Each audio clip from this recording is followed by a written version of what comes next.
93.5 red FM पे एक कहानी ऐसी भी सीजन 2 प्रवीण के साथ। बॉस की बैंगलोर के अपने नए फ्लैट में नई शिफ्ट हुई थी। बंटी स्कूल गया हुआ था और मयूर ऑफिस। बॉस की घर का सारा काम खत्म करके दोपहर में सोने को गई। सोते सोते बॉस की को एहसास हुआ कि अंदर कमरे से शायद खटखटाने की आवाज आ रही है। घड़ी देखे बिना ही उसे लगा जैसे बंटी शायद स्कूल से लौट आया है। दरवाजा खोलने को आधी नींद में ही दौड़ी तो 4 कदम चल के ही समझ गई कि ये जो खटखटाने की आवाज है वो दरवाजे पर नहीं, उसके कमरे की खिड़की से आ रही है। बॉस्की ने खिड़की से झांक के देखा। सामने वाले फ्लैट में एक बच्चा खिड़की पर खड़ा था और कांच पर अपने हाथों से मारे जा रहा था। बॉस्की को आए हुए वहां ज्यादा वक्त नहीं हुआ था। पता नहीं किसके घर में कौन कैसा हो, इसलिए वो खुद नहीं गई बल्कि नीचे सिक्योरिटी के पास गई और उसे बताया कि उसकी खिड़की के सामने वाली खिड़की में एक बच्चा है जो बंद खिड़की खटखटा रहा है। तो गार्ड ने सुनते के साथ ही बगल वाले मकान की ओर झांका और फिर कहा, अरे मैडम परेशान ना होइए, वो फ्लैट तो 3 साल से खाली पड़ा है। वहां जो उपाध्याय साहब और उनकी फैमिली रहती थी वो सब उसी घर में एक सुबह मरे हुए मिले थे। बस तभी से सब कुछ बंद रहता है। बॉस की किसी भूत प्रेत या ऐसी किसी भी चीज में विश्वास नहीं करती थी। वो ये सोचती रही कि आखिर कौन हो सकता है, और यही सोचते सोचते वो ऊपर अपने फ्लैट में पहुंचकर एक बार दोबारा अपनी खिड़की के सामने जाकर खड़ी हो गई। उसे इंतजार था तो सिर्फ उस बच्चे का, बस एक बार वो खिड़की पर आ जाए तो पता चल जाए कि आखिर माजरा क्या है। काफी देर तक बॉस की वहीं खड़ी रही और आखिरकार जब हार के वापस पलटी और 2 कदम चलकर आगे बढ़ी ही होगी कि इस बार उसकी अपनी खिड़की पर एक आवाज ने उसके बढ़ते कदमों को रोक दिया। बॉस्की ने पलट के देखा। उसकी अपनी खिड़की पर तो नहीं, लेकिन वो बच्चा अपनी उसी खिड़की पे खड़ा खड़ा बॉस्की को मुस्कुराता हुआ देखकर अपना हाथ हिला रहा था। बॉस्की तुरंत उस फ्लैट की तरफ भागी। वहां पहुंच के देखा कि दरवाजा काफी पुराना और जर्जर सा था। हल्का सा हाथ क्या लगाया कि दरवाजा, उस फ्लैट में घुसते ही समझ आ गया कि वहां कई सालों से कोई साफ सफाई नहीं हुई है। कोई शायद कभी आता जाता भी नहीं हो वहां। बॉस की 2 कदम आगे बढ़ी तो उस अंधेरे फ्लैट में एक दरवाजे के नीचे से रोशनी आती दिखाई दी। दरवाजा थोड़ा आगे बढ़कर बॉस्की ने खोला तो देखा यह कमरा बाकी के फ्लैट से बिल्कुल अलग था। यहां साफ सफाई और रोशनी थी और एक कोने में वही बच्चा बैठा था और शायद उसकी पालतू बिल्ली भी थी उसके साथ, जो उसी के ठीक बगल में बैठी थी। शायद कोई और लड़की होती तो डर जाती, लेकिन बॉस्की वो डरी नहीं। उसने मुस्कुराते हुए उस बच्चे से पूछा, अरे क्या नाम है तुम्हारा? लगता है माँ से छुप कर बैठे हो। बहुत शरारती लगते हो। कौन से फ्लैट में रहते हो बेटा? वो बच्चा चुपचाप बस बॉस्की का चेहरा देखता रहा। उसने एक शब्द नहीं कहा और थोड़ी देर बाद उस बच्चे ने कुछ खाने को मांगा। बॉस्की तुरंत भागती हुई अपने फ्लैट में आई और उसके लिए एक सैंडविच लेकर वापस गई तो देखा कि वो बच्चा तो वहां है, पर वो बिल्ली जो थोड़ी देर पहले वहां थी वो अब वहां नहीं थी। बॉस्की जब उसे सैंडविच दे रही थी तो उस बच्चे ने सैंडविच लेने से भी मना कर दिया। उसका कहना था कि उसकी भूख अचानक से ही मिट गई। तभी बॉस्की की नजर जमीन पर पड़ी जहां बिल्ली के पैरों के निशान पड़ गए थे, लेकिन जिस बिल्ली के 4 पैर थोड़ी देर पहले बॉस्की ने देखे थे, फर्श पर बस 3 ही पैरों के निशान बने थे, वो भी खून से।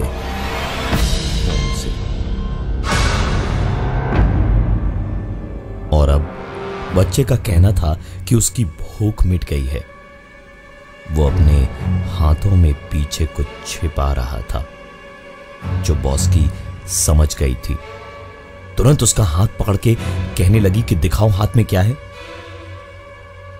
तो देखा उस बिल्ली की एक आधी खाई हुई टांग पकड़े हुए बॉस्की के सामने वो बच्चा बैठा हुआ था।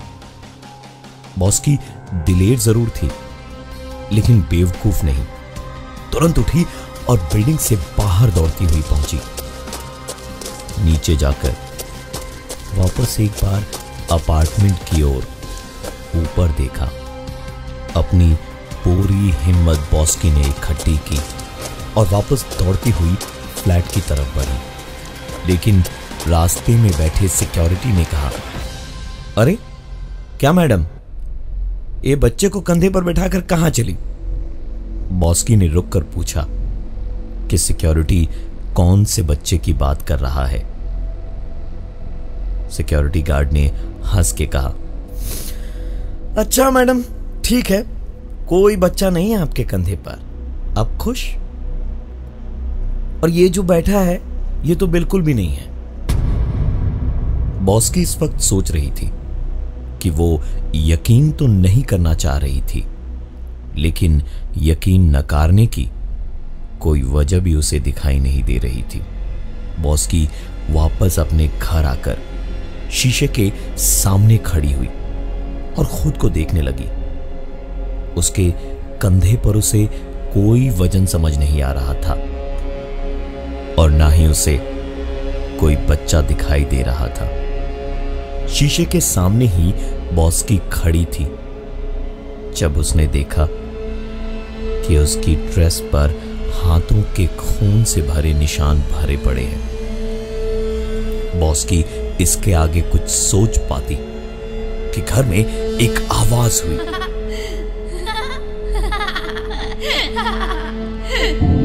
हंसने की आवाज पास के कमरे से ही आ रही थी। बॉस्की तुरंत शीशे के सामने से हटी और उसने इस बार सुना। बॉस्की धीमे धीमे उस दरवाजे तक गई। जाकर दरवाजा धीमे से खोला तो देखा अंदर वीडियो गेम चल रहा था। बॉस्की ने रिमोट उठा के सोचा कि गेम बंद कर दे कि ठीक तभी दरवाजा खोला तो देखा बंटी स्कूल से लौट आया था। बंटी तो घर में घुसते ही वीडियो गेम खेलने को कमरे में घुस कर बैठ गया। बड़ी मुश्किल से बॉस्की ने बंटी को खाने के लिए मनाया कि वो गेम को पॉज कर दे और पहले खा ले। बड़ी मुश्किल से जब वो मान गया तो बॉस्की उसे खिलाने लगी और जब बंटी अपने आप खाने लगा तो बॉस्की ने सोचा कि वीडियो गेम तो ऑन है, लेकिन टीवी तो कम से कम थोड़ी देर के लिए बंद कर दे। कमरे में घुसकर बॉस्की ने देखा कि जिस गेम को वो पॉज करके बाहर निकली थी वो अब उस लेवल को कंप्लीट कर चुका था। बॉस्की ने बंटी को होमवर्क कराकर सुला दिया और उसके पास ही बैठी रही पूरे वक्त, जब तक देवेश ऑफिस से लौट के वापस नहीं आ गया।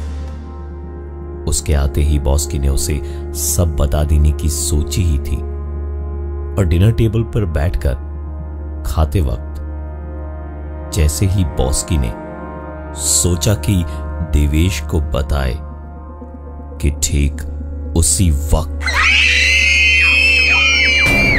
बंटी के कमरे से चीख सुनते ही बंटी को देखने बॉस्की अंदर की ओर भागी।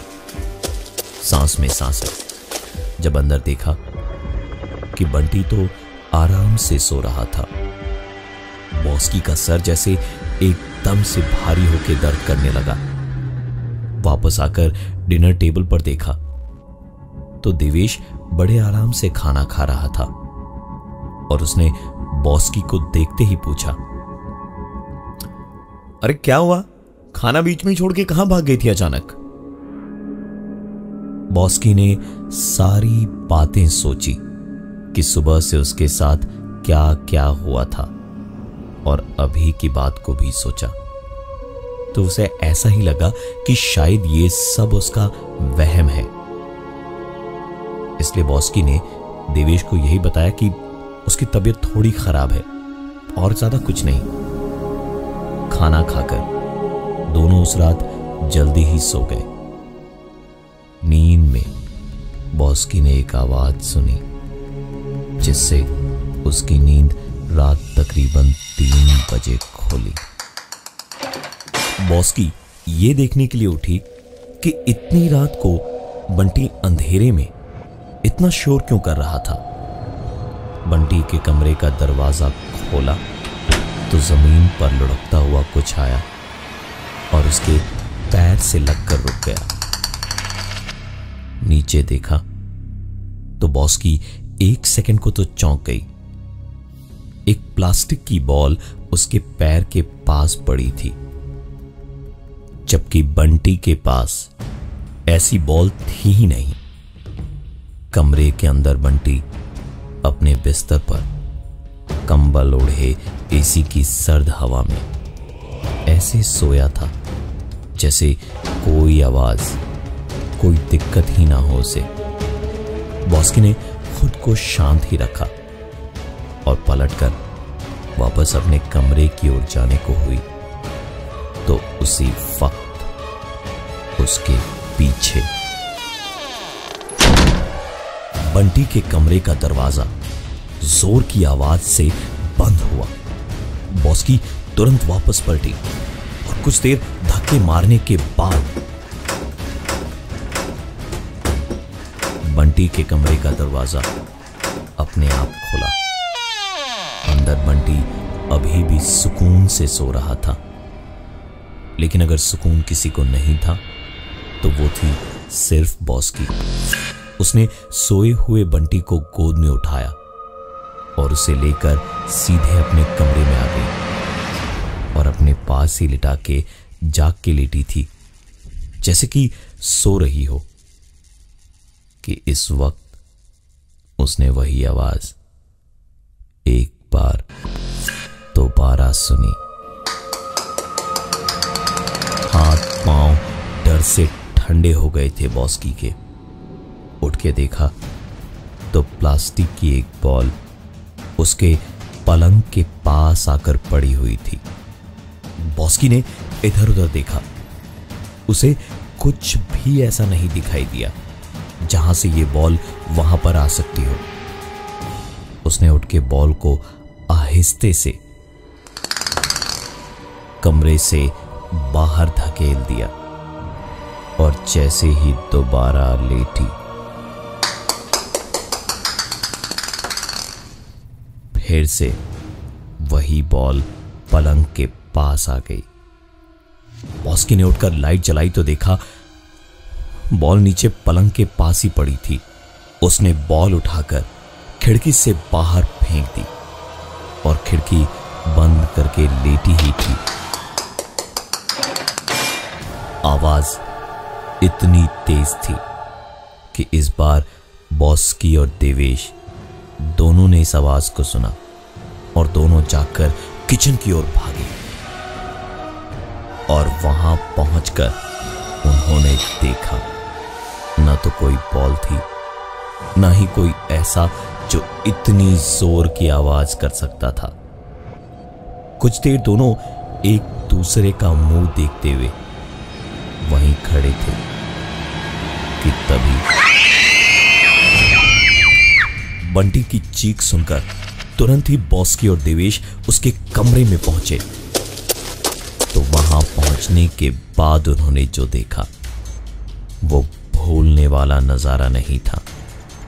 बंटी अपने बिस्तर पर एक कोने में बैठा बुरी तरह से कांप रहा था और एक तरफ उंगली उठाकर इशारा कर रहा था। उधर देखा तो दीवार पर लिखा था, मुझे निकालो यहां से। बिना कोई वक्त गंवाए बंटी को लेकर दोनों वहां से निकले और उस देर रात में ही सीधे सिक्योरिटी के पास पहुंच के बगल वाले घर की पूरी कहानी पूछी। तो सिक्योरिटी गार्ड ने बताया कि वहां उस फ्लैट में कोई दिक्कत तो है, हमेशा वो फ्लैट खाली ही रहता है। और उसने ये भी बताया कि वहां उस फ्लैट में नीचे शायद कोई कमरा है, एक बच्चा मरा हुआ मिला था और अफवाह ये भी थी कि वो किसी जादू टोने का शिकार हुआ था। बंटी की फिक्र दोनों को खाए जा रही थी। उसे वहां पास ही उसकी नानी के घर पे छोड़कर दोनों वापस आए और दिलेर बॉस्की की जिद पे वहां उस फ्लैट में दोबारा देखने गए। सोचकर दोनों ने दरवाजे को पूरा खोला। अंधेरे में उस फ्लैट में घूमते घूमते एक दरवाजे पर हल्की सी ठोकर लगी तो ऐसा लगा जैसे किसी ने गड्ढे में पत्थर फेंका हो और हर एक बढ़ते कदम के साथ ऐसा लग रहा था जैसे कुछ तो गलत है, जैसे कोई ऐसा है वहां जो उन्हें देख रहा था। खिलौने पर जैसे ही बॉस्की ने हाथ रखा तो कमरे का दरवाजा जोर की आवाज के साथ अपने आप बंद हुआ। खिड़कियां अपने आप आवाज करने लगी और बॉस्की को पता नहीं क्या हुआ, उसने उस खिलौने को उठाकर जोर जोर से 2-3 बार जमीन पर पटक के तोड़ दिया और फिर कुछ बच ना पाए, इसलिए उस पे लाते मार मार कर उसे कुचल डाला। और जैसे ही वो रुकी सब कुछ शांत हो गया। पूरे कमरे में सन्नाटा था। आज भी बॉस्की और देवेश उस वक्त को भुला नहीं पाए हैं। उस दिन के बाद से कभी भी उन्हें दोबारा ऐसा कुछ महसूस नहीं हुआ, लेकिन कभी कभार एक 3 पांव वाली बिल्ली के पैरों के निशान देखकर बॉस्की को घबराहट जरूर होती है। मैं हूं प्रवीण और ये थी आज की एक कहानी ऐसी भी।